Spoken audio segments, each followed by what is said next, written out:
All right, welcome to my new temporary office location in my laundry room. That's not what I'm talking about today. I'm talking about anger today and why we get angry.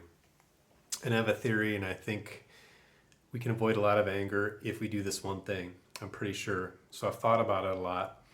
We've got kids.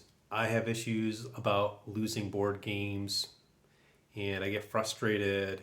I remember when my wife and I were dating, we were playing chess, and I think this was game 1, 2, or 3, and she beat me every time. And by the time we got to the end of the game, before we finished, I just kind of closed up the chessboard and I said, okay, we're done. And that was before we were married, and she still decided to marry me. And now we have kids, and I see that kids have problems when they're playing video games. They get upset with video games. Sometimes when I get bumped or one of my kids get bumped accidentally, sometimes we immediately get tense, get charged, and our immediate reaction is like pushing back or hitting or being upset or something like that. And then I think about God too, like the righteous anger of God, right? Like when he gets angry with Israel for the way that they're behaving, they're worshiping false gods, and they're engaging in relationships that they shouldn't have been engaged in because God didn't want them to, and all of those things. I'm wondering, like, where does this stem from? And I think anger stems from expectations, right? Listen to me, follow me for a second.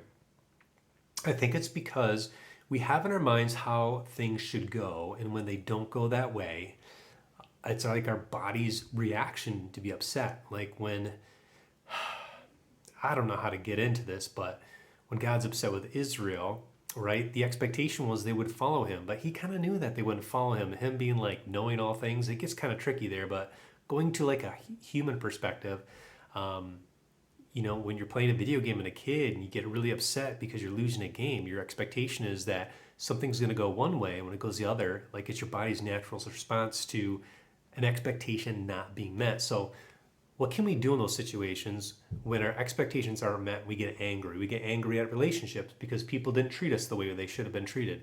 Things in the relationship didn't go the way that we expected them to go. All those things.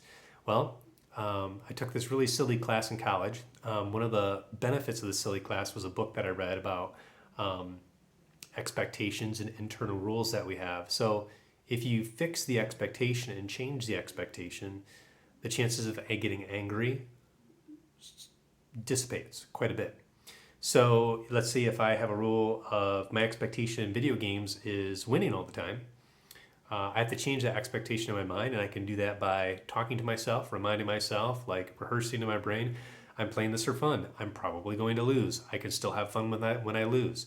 And eventually, that should dissipate the anger in relationships. Just having the general rule in your mind of, hey, I expect some relationships not to go well. So, I could get angry and stay angry for months at this person, or I can, number one, forgive them. Number two, I can reset my expectations and realizing that I shouldn't expect people to fulfill my every needs in a relationship. I need to find those things somewhere else in life besides like just my relationships, and that can reduce getting angry too. So anger is a big problem for like everybody. Look at the roads. Look at road rage.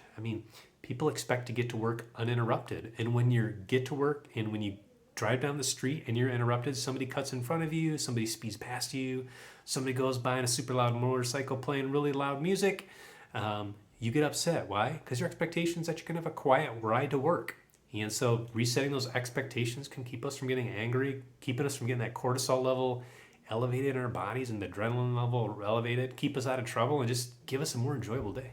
So that's all I got to say about that. I was thinking about that a lot. That makes a lot of sense to me. So if you stumbled upon this video, like, what do you think about anger? Is there something to this? Like, I didn't read any books about this or anything. I think I did piece things together from different things I've read over time, but really just give it some thought. And I think that's really it. It's our expectations. Then our expectations need to change if we want to get rid of some of this anger that we experience. That's all.